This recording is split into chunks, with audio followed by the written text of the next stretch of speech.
Welcome to the Dirty Side of Leadership podcast with Ron and Kristin, where leadership meets entertainment. This podcast features stories with names and certain aspects that have been changed to keep submissions private. Enjoy the show. Welcome to the Dirty Side of Leadership podcast, where leadership meets entertainment. And this episode emphasizes entertainment and is the perfect example of distorted leadership. So we're excited about this bizarre episode. You'll soon see why. So since Sean P. Diddy Combs is all over the news and has displayed the very worst in leadership, we have decided to discuss this from a different perspective. P. Diddy is a rapper, music producer, entrepreneur. We'll use that term lightly. And Ron and I have began to realize that the coverage of this inflammatory case is filled with speculative statements, misinformation, and a lack of understanding about how the federal court system operates. Perfect that we have an expert here on with us who's going to fill us in on that. And Ron spent his entire career in the federal court system. So in this episode, we are going to discuss how the system actually works and what P. Diddy can expect. Yeah, I'm very excited about this. Unfortunately, I've been down rabbit holes. I got so interested in this case, and I've watched all of the, number one, the coverage, but also, gosh, it reminded me that people can just throw anything up. And if half of it's true, though, it's absolutely disgusting, disturbing, and all the above. And we'll talk more about that. But as I began to listen to podcasters and people who are on YouTube and all the other platforms, they clearly do not understand how the federal court system works. So we thought we could bring some clarity to that. Yeah, I like that. It's like when I used to, I was in the bank all the time and I would see a bank robbery or something like that. And the bank, I was like, we never keep that much money there. No, there's dual custody, right? Like none of it was accurate. So I completely understand that. And want to clear it up. Yeah. And we're going to be using a term that P. Diddy himself originated called freak-offs. And these were some kind of parties. He would have a white party. And that's everybody's dressed in white and spend millions of dollars, and all the who's who of Hollywood was invited in the music industry. But apparently there's like an after party that only certain people are invited to. And that's when the depravity starts, and it can go on for days. So when you hear us say freak offs, that's what we're talking about. That's what it is. And he coined the phrase, right? Yep. Or coined it, excuse me. Oh, goodness. All right. So from our research, here's how this got started in the first place. So P. Diddy's 10-year girlfriend, Cassandra Elizabeth Ventura, you'll hear her referred to in the media just as Cassie, she filed a civil suit against Diddy in 2023. And she claimed that over this 10-year period of time, he sex assaulted her and trafficked her. And according to the civil suit, he often beat her to the point that she had to stay in hotel rooms to recover before she could go back in public again. I mean, that's so bad. And it gets worse. She claimed he forced her to participate in these freak-offs that Ron just clarified for us with sex workers. And some of the specifics, I mean, many of them are way too graphic to even discuss in this episode. So although this is distorted leadership, as I mentioned up front, Diddy was leading people. He obviously the depravity is here, but he was leading people. He had a lot of businesses. He's an entrepreneur. So think about what kind of leader he must have been. And it appears he was leading people to take care of his depravity. We'll go into that. But as you can imagine, this civil case was settled quickly. He did not want that to get out. Yeah, and I don't know if you saw it, Kristin, but there is a scene where Cassie is in a hotel. She's going to get on the elevator, and he comes running. He's in a white bathrobe, and he catches her before she can get on the elevator, slings her on the floor, kicks her, and drags her apparently back to the room. Yikes. That's when this thing really exploded everywhere. And he come on and did his apology that he was ashamed and he'd taken counseling and all that stuff. But a lot of people believe that that was like the final straw, and DHS had to get involved. Now, I say that, but there could have been some of these cases linger on for years before there's an actual indictment or charges are filed. So we're not sure, but we definitely know that that event that took place in the hotel and Cassie's lawsuit, civil suit, definitely had an impact on this case for sure. Yeah. I mean, makes sense. Now, we know here that Diddy's had two residences that were searched, one in Miami and one in Los Angeles. And DHS, Department of Homeland Security, found guns, ammunition, drugs, large amounts of baby oil, and lubricant related to alleged violent sex events dubbed, as we said, the freak-offs. Did you see how many bottles of lube they found? I was getting ready to go into that. I mean, hundreds. His attorney, they said he liked to stock up. Well, he stocked up for a lifetime. Oh, my that's goodness. for sure. I don't know what they do with seized assets, but I think if they auction it, there'll be a good deal on some lubricant. Like a slip and slide? I mean, that's just insane. I can't even. Can you imagine being one of the guys that went in there? Like, wow. Imagine if they claim that on his computers that this is alleged that he, in those after parties, he had cameras in every room. So they believe that he has tons of celebrities, tons of music icons on tape. And we know there's politicians in there. Politicians. And we mentioned last week, possibly T.D. Jakes, a minister, and other ministers. So, this thing is an Epstein-esque type case. Right, and so I hope they watch Diddy better in the prison cell than they did. Oh, my goodness. Yeah, because the last I heard, he was on suicide watch. And I don't know if he's still on suicide watch at this time. But that really, like you said, the Epstein thing, I'm like, that really reminded me of it. Because, he has a lot on a lot of people. Yeah. So after this search, he was officially charged with sex trafficking and racketeering and transportation to engage in prostitution. I'm going to explain a little bit of how the federal court system works as we go through this case. Just briefly, a federal indictment has, I know you've heard the term grand jury or the people listening, but what they do is determine if there's probable cause to believe a person committed a crime. Now, there's no defense when you establish a grand jury or assemble a grand jury. They just hear from the prosecution. This is the evidence that we have so far.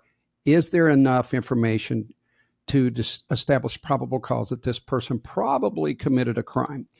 And we know in this case, the grand jury did issue an indictment.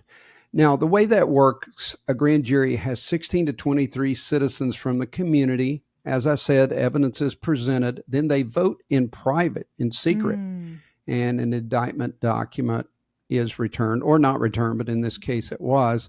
And the grand jury, the person over the grand jury signs, or the foreperson signs what's called a true bill.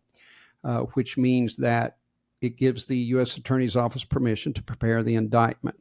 Now, they've already mentioned on the news, a lot of times they will do an indictment just to get the ball rolling.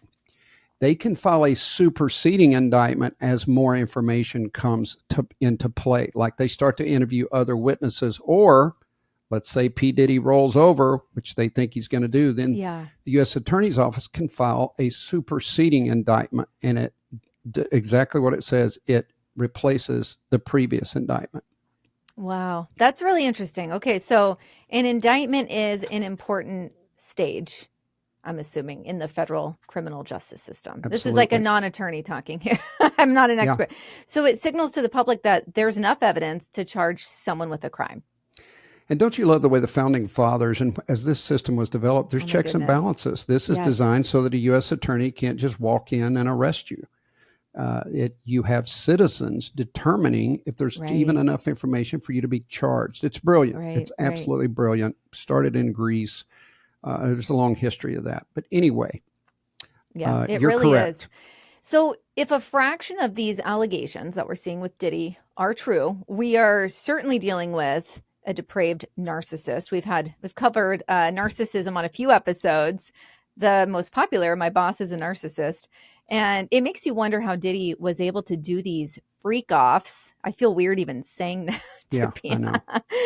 Freak offs. And so many celebrities both participated and failed to speak up. That's a trend that we've seen over the decades, that failure to speak up when you see something that is not right. And this does not make it right. But there are also video footage of him having blow-ups and throwing stuff, having tantrums. But some of these initial victims See, early, here's what's happening, Ron. You said blow up. I thought a blow up doll, like given what he's appears to be into. So you're talking where he was like literally like caught on camera having a temper tantrum. Yes. Got it. Thank Okay, you so for the wanted to clarify. clarification, Yes, Kristin. sorry. Although my you're mind is in one lane right now. Although you're the only person who thought that. Thank you for the clarification. If anyone listening, if you also went If there, you thought I meant DM blow me up. and you get a T-shirt. Hey, wait a minute. I think that's bribery. So here's the point.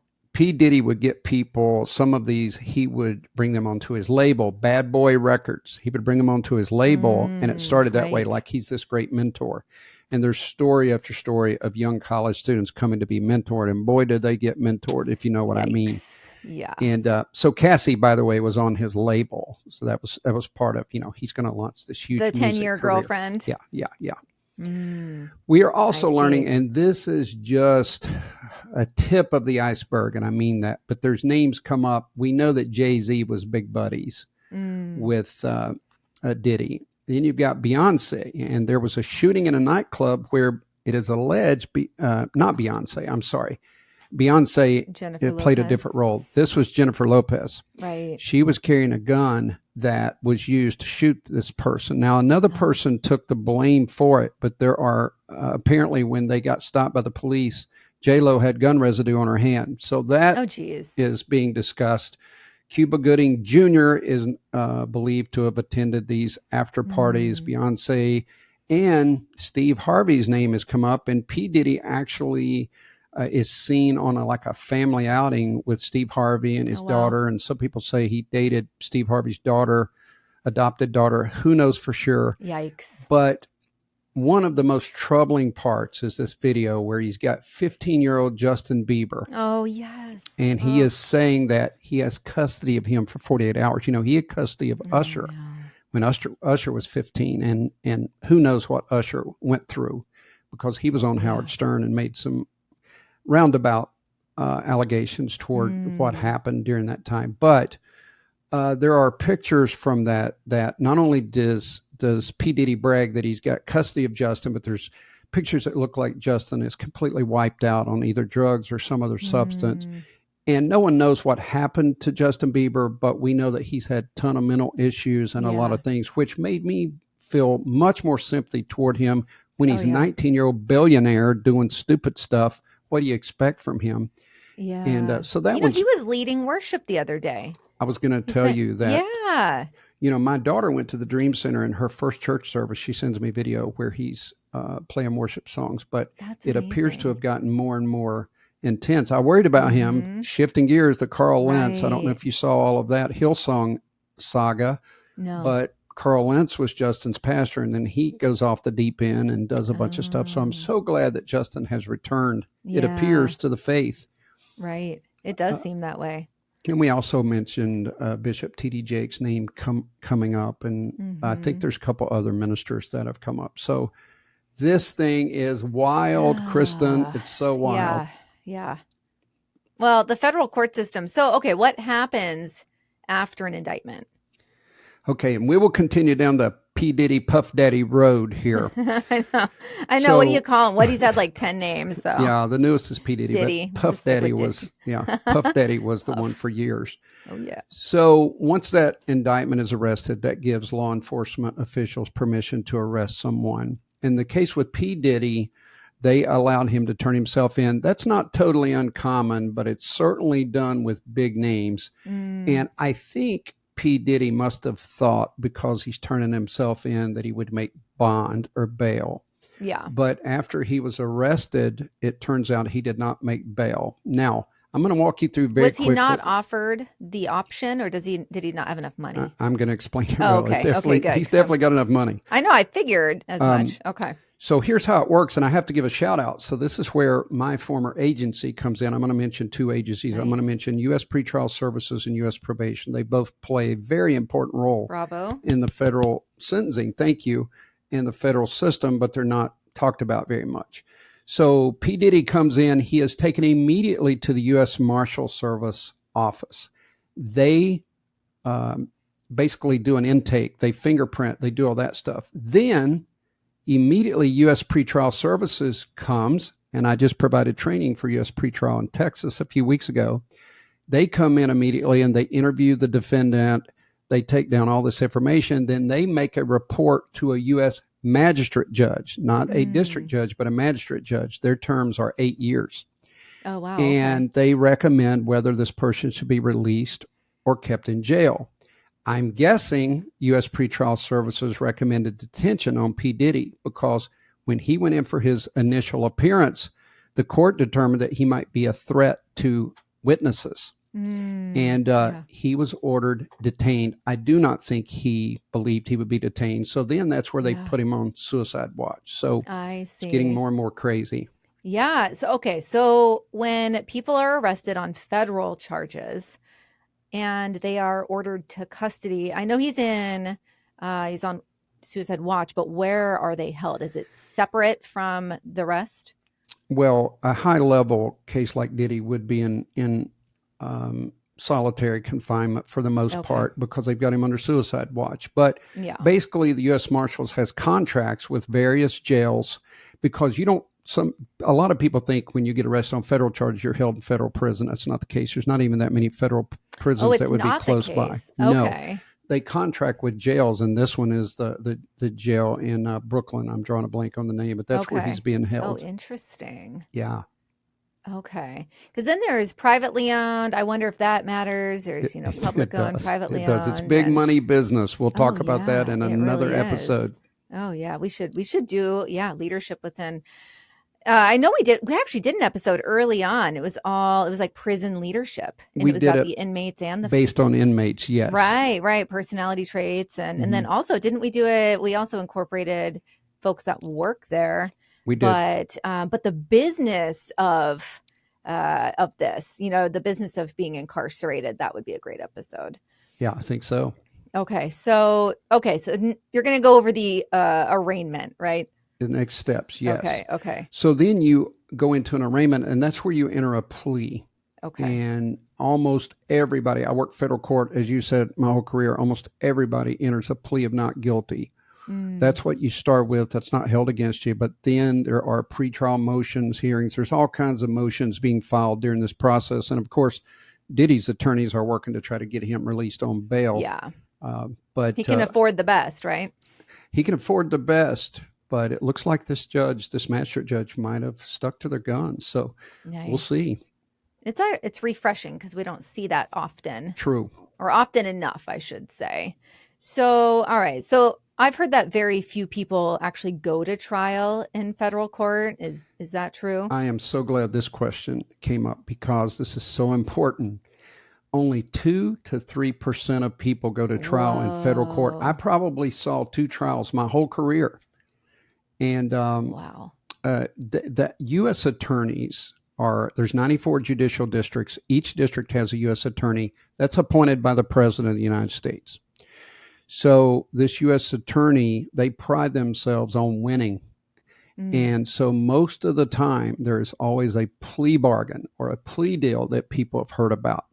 Now, this is the interesting part that so many people don't know because it's happened to me. Just because the U.S. Attorney's Office agrees to enter a plea, when a U.S. probation officer that we'll talk about in a minute, when they do the pre-sentence report, they can recommend that plea be rejected. And I have actually gone into court a few times with defense counsel against me and the U.S. Attorney's Office against me, which is an odd feeling. But we were an independent wing of the court or arm of the court. I see. Okay. So when someone's in a situation like P. Diddy, they're probably going to work on a plea agreement. Why would, at that time, the U.S. attorney allow Diddy to enter a plea? That is one of the best ways that U.S. Attorney's Office get other charges. Like, people start to talk. P. Diddy's going to squeal like a pig, as they say, or sing like a canary. He's going to be doing whatever he can because he's going to be facing life. And they're going to look at him and say, we can get you 15 to 30 years or whatever. So he's going to be rolling over and giving these big names. I am so hoping the Southern District of New York has been marred in some controversy. And I am so hoping that they're operating with integrity and they go after the right people and nor money or influence doesn't affect them. It appears so far that this is on the up and up. And I will tell you, Kristin, having worked both state and federal court, the federal judges that I worked around, they were all about doing what's right. And I just hope that continues to happen. Yeah. And you said this is Brooklyn? This is in Brooklyn, yes. Okay. Southern District of New York. Interesting. I don't want to get too complicated, but some states have like 2 districts, 3 districts, and some have 1. Like Arizona is huge, but it only has the District of Arizona, which means 1 chief federal judge. Now there's 120 other judges, but even in West Virginia, there was the Southern District, West Virginia, and Northern District. So it's really unique the way Congress decided to piece that out. But the bottom line is there's 94 judicial districts, and each have a U.S. attorney. I remember you telling a story of where someone wore like a body wire, actually to be able to collect information or collect sound bites on her twin sister. That is very true. And I just thought about that. I mentioned U.S. pretrial services. Let's say Pitty had been released on bond with... Now we're with Pitty, huh? Yeah. Just put it Pitty. Just with Pitty. P. Diddy, if he'd gotten released on bail, let's say they put him on, we call the program location monitoring, but it's an electronic monitoring bracelet they put on the ankle. I know you've seen those. Yeah. U.S. pretrial services is in charge with that to check the connectivity, make sure they're obeying the rules of the court. They're released under conditions of bail. So that's where U.S. pretrial comes in. And I started in a small district, so we had to do all 3. I had to do pretrial, supervision, and pre-sentence reports. So I did a little bit of all of it. And that electronic monitoring bracelet and many other monitoring devices that we have that I won't talk about. It's pretty interesting. It's a pretty interesting world. Yeah, absolutely. I just watched there was a great show out, and it is Korean, so you have to read subtitles. I don't know if you're into that, but it's called Officer Black Belt, and it's in South Korea, and it was all about basically this guy who has a black belt in 3 different sports, where he tracks. I think he was a parole officer, but he went and tracked people's that had those bracelets on. And it was just really cool because you got to see what it looks like when someone's wearing them and the tracking systems and how you can see when it's low on batteries. Are they outside of their home? I found it interesting. What's that on? It's on Netflix, I believe. I got to check that out. But yeah, yes, it's new. And Kristin, just a funny side story. The very first bracelet that we put on, and back in the day, I had to actually install them. Now, later we had an electronic monitoring specialist that installed them, but we had to put them on. I was working in rural West Virginia at that point. This guy cut the bracelet, throws it in the river. So I call his mother and I said, look, we're charging him grand larceny if we don't get our bracelet back. Yeah. So she's got the community out there in the river. Were you more worried about the bracelet or the actual guy? Both, but we had already got the warrant for him. Well, we got the warrant for him. Oh, yeah. So this was just an add-on, but it's funnier for the story. The whole community, this little community is out in the river looking for this bracelet. Sure enough, they found it. It's waterproof. They are? Okay. They had it on my desk by the next day, but I'm going to tell you one more story. You only get this, folks, for listening to the Dirty Side of Leadership podcast. Kristin, this is a true story. Okay, I'm ready for it. The electronic monitoring specialist went in with another officer to unhook the bracelet. It had been on 6 months, and at a certain point, you get it taken off. So he goes in to cut it off, and the guy says, gosh, I cannot tell you how happy I am. He said, I get to be with my wife again. And the electronic monitoring specialist looked funny, and he said, what do you mean be with your wife? He said, well, I can tell you one thing. I wasn't going to have you guys listening to me having sex. Oh, my goodness. I didn't even think about, is there a recording? No. No, he thought it was the whole time. But those guys, although they had to hold back a laugh, they said, got it. Because we like then rumors spread like the that. Word. Yeah, exactly. But no, there's no listening. Oh but my this gosh. guy, I thought you were going to say they went to cut it off and it was like embedded in someone's skin because they haven't showered in 6 months or something. Well, there's a lot of things. I have a lot of electronic monitoring stories. Another time. Oh my gosh. That sounds, it's really interesting. Things we don't generally think about. So, okay. So do you see, I'm wondering if Diddy's going to have any friends that are going to wear a wire and try to call him or, it sounds like he's going to cooperate, though. It's happened in the jail cell. And by the way, we do monitor phone calls. I literally listened to a phone call once where a guy said, you're going to talk to a guy named Ron Ward. Do not tell him about the cabin, like some cabin they have. Oh, my gosh. So can you imagine how much Is that fun the first place you went? the girlfriend comes in and I go, so how's that cabin? And I literally listed the address. So if you could have seen her face. Kristin, have Oh you my heard, gosh, have what you an heard the idiot. term RICO? Yeah, especially being in finance for 20 years. Oh, I Yeah, guess you have. but That's right. I'm not an expert. So I know the Racketeer Influenced and Corrupt Organizations Act, the RICO Act. That's big for like mobs and whatnot also, That's right? exactly why they did it. They Okay. developed it in 1970 to combat organized crime. And what it did is it gave the government some flexibility. Like you're traveling interstate, you got guns, you got all this different stuff. So you charge them under one covering and then you can kind of put the pieces together. So when they charged Diddy with that, then I knew that means he's bringing people across state lines. You know, there's interstate trafficking of guns, maybe international things going I on. see. So RICO's a big deal. Oh, The yeah. fact that he's charged with it. I hear it, and it gives quite a bit of, I guess, flex, right? Like there's quite a bit that can That's go right. fall under RICO. That's exactly right. Okay. I've gathered that from my copious amounts of true crime. I'm trying to rein that in a little bit here. But okay, so I'm curious about sentencing, though. Yeah, Like let's the talk about details behind that. sentencing. Okay. Since we know almost no one goes to court, to trial. Was it 3%? Yeah, 2 to 3%. 2 to 3. That's crazy. So at this point, the U.S. probation officer, shout out to U.S. probation, Woo, woo. they prepare a very sophisticated pre-sentence investigation. It goes back through history, it does criminal history, all these factors, and then they apply the federal sentencing guidelines. And these are also very complex. And you put this whole report together, you take all the investigative materials, you put that together for the judge. Long story short is it has these calculations at the end, and that's what almost all courts use to determine a sentence range.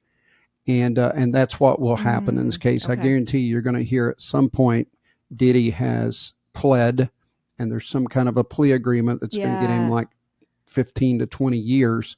And they literally walk in and go, do you want to die in prison? Do you want to work? I do think it's interesting that some of the celebrities we named, there are claims that they're on a plane, they've left. And I got to be honest with you, with the billions of dollars, I think Diddy's topped over the billion mark. I would have probably changed my name, had plastic surgery, and been living on some island somewhere drinking out of coconut. Yeah, I bet he wishes he had because I think he really thought he was going to make bond. Oh, right. Yeah, I'm sure that was a shocker. So what's the difference between a state charge and a federal charge? Okay, so crimes that occur on federal land, right? Mm-hmm. Like the use of mail, espionage, or other crimes in the United States. If that crime crosses state lines or involves multiple states or interfere with trade between states, and so those are charged as federal offenses because there's more than one state involved? Yeah, and one of the easy examples is like guns are manufactured somewhere and they're brought across state lines. Or here's an example that could go state or federal. Keep in mind, a lot of people forget state courts have murder. They have all that. So the feds step in usually. The U.S. attorney has a lot of power. They can supersede any state attorney and take a case federal. But if someone, the easiest way to explain it, let's say someone kidnaps someone and they take them across the state line, boom, that's a federal case. I see. Okay. A lot of big drug cases because the drugs are being distributed all over the place, things like that. And of course, the obvious ones that you know, Kristin, bank robbery. Yeah. Banks are, those cases are taken federally. And I even know terms I shouldn't know that I still remember, like an SAR, special activity report. We used to have to deal with a lot of banking cases. But yes, that separates a federal and a state case. And so many people tell me when I explain that they never knew that, why a case ends up in federal court. Yeah. It's like with all the true crime I watch, there are things that they just don't talk about. Maybe it's not as sexy. I don't know. But yeah, certain things that it's nice to be able to hear directly from you on really what goes into it from soup to nuts, right? So, okay. So let's end with some leadership tips. And, first we have covered that there are leaders that are immature, selfish, narcissists. They treat their employees like servants. I mean, that's an understatement in this situation. Yeah. And we've also seen when this is left unchecked, it almost always gets worse. Yeah, it sure does. And this one is extreme, of course, but on a much smaller scale, there are people who treat their employees like indentured servants all the time. There's people who are overbearing, and they bring those, as we talked about, childhood programming, their insecurities right into the workplace. So on a milder form, we see this a lot. Again, this one's extreme, but it's fun to talk about. We always told you where leadership meets entertainment. Yeah. And we're Yes, giving we you both did. on this one. Oh, goodness. Yeah. What's the biggest takeaway? Do not commit illegal conduct. Yeah, I did put that in there. But on a gosh. positive note, I'm going to be honest with you with some of the charges that I've seen filed, and there's always things in my career that I saw that put question marks. And the one area that you hope and want to believe so much is that the courts will not be politically biased. Oh, amen. So again, I would say on a positive note, this gives me some hope, but I don't want to give Department of Homeland Security too much of a break. This should have been investigated 15 years ago. So it's a shame that it had to come to whatever it came to, whether it's Cassie's suit or all these other people reporting it for years. It's a shame that it took so long, but at least it is. And when Diddy did not make bail, that was the moment I said, maybe there's some hope in this case that this is actually going to happen. So we don't have the most perfect system in the world, but the things I explained to you, from arraignments, indictments, and all these things, have been copied worldwide by other governments because it's such a solid system if it's operated with integrity. Well, that's just it. I don't know how much more perfect the actual infrastructure could be. It's because the human aspect, that self-serving sinner aspect is worked in, right? Because it's humans that are carrying out. So it's near perfection, and it's just, unfortunately, humans can be real bad people. Understatement, really bad people. So that's what it is, and that's what we're seeing. But to your point, so far it does seem like there's going to be some accountability, and I think this is just the start of more exposure. Yeah, this one's big. You know, Kristin, just for our listeners that have stuck with us, I'm going to share one more quick thing that I think you're going to find interesting to show you how our government functions. Now, this is at the highest level and the best level. A United States Marshal is in the executive branch of government. Of course, a federal judge, U.S. probation, they're in the judicial branch of government. So the U.S. Marshal brings a prisoner that's been charged in federal court by the executive branch into the judicial branch for sentencing. If that judge has a problem, they order the U.S. Marshal in what to do, like get this prisoner out of here or do this or that. And for years, I watched U.S. Marshals. They treat the courts with the utmost respect. Yes, Your Honor. I'll get right on that, Your Honor. Now, I want you to think about this, Kristin. There is nothing in writing that says that federal judge has authority over that executive branch employee, the U.S. Marshal. Interesting. So this is, and by the way, when I had someone on supervision and I issued a warrant, most of the time the warrant would go to the U.S. Marshal Service and the Deputy U.S. Marshal would arrest them and bring them into court. Sometimes we would go with them. But think about the beauty of that. There is this cooperative situation where the judicial branch and the executive branch come together in criminal prosecutions. And like I said, when it's done right, it's a beautiful thing. Yeah, absolutely. We just have to keep that human element in check. As a collective. Well, this is a great episode, Ron. I'm really glad that we were able to dive into your expertise here and really bring it full circle, because this is a very public case and a lot of people are not covering any of these elements, right? They're just sticking to all a lot of the nasty stuff we didn't even cover on here. So I'm really happy I feel enlightened personally. Well, and that's what we do a podcast for. We want people to develop their leadership skills. And trust me, having knowledge of stuff like this can really benefit you. I had this conversation with some people the other night, and they were just intrigued. They had never, they always just hear this stuff and they never think about it or whatever. So that was one of the things that prompted me. I thought it might be interesting for a viewer. Let us know if you enjoyed this, if you found it interesting. We would love to hear from you. What's your biggest takeaway, Kristin, from this whole episode? It was, well, definitely the difference between why someone is going to be federal and why state. Like I never really understood where it landed and why.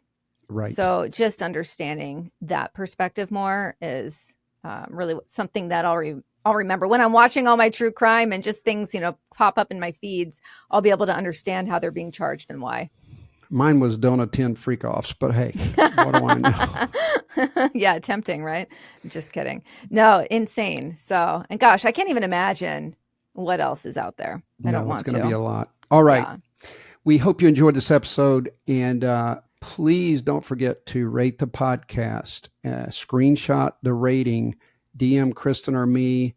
You can get a free t-shirt, color, you can get your size, and we need your mailing address. Of course, we will not share that. But Kristin, you are doing such a great job. My friends are happy that they're getting t-shirts, and I'm using that to impress people. I'm like, hey, you want a free t-shirt?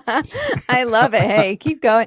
It's really fun mailing them off and making them for folks and being able to chat with folks and see what color do you want? Because I have like a million colors of the lettering and quite a few t-shirts. And it's been great being able to connect. And we also want a selfie, right, Kristin? We're yes, posting them. that's one of my friends. He sent me the absolute worst pictures. On the third one, I gave up. So FYI, we need to be able to see that you have a full round, like his head was cut off at the forehead and I had to like improv a hat on top of his head. So he didn't look like he had been in a gruesome accident. So anyways, that was the only picture that was like unmarketable. So all right, everybody. A prerequisite. Obey the law and be the leader you're meant to be. We'll see you next week. The Dirty Side of Leadership podcast is brought to you by Forward Operations. If you'd like to book Ron or Kristin for speaking events, training, or executive coaching, visit forwardoperations.com. Be the leader you're meant to be.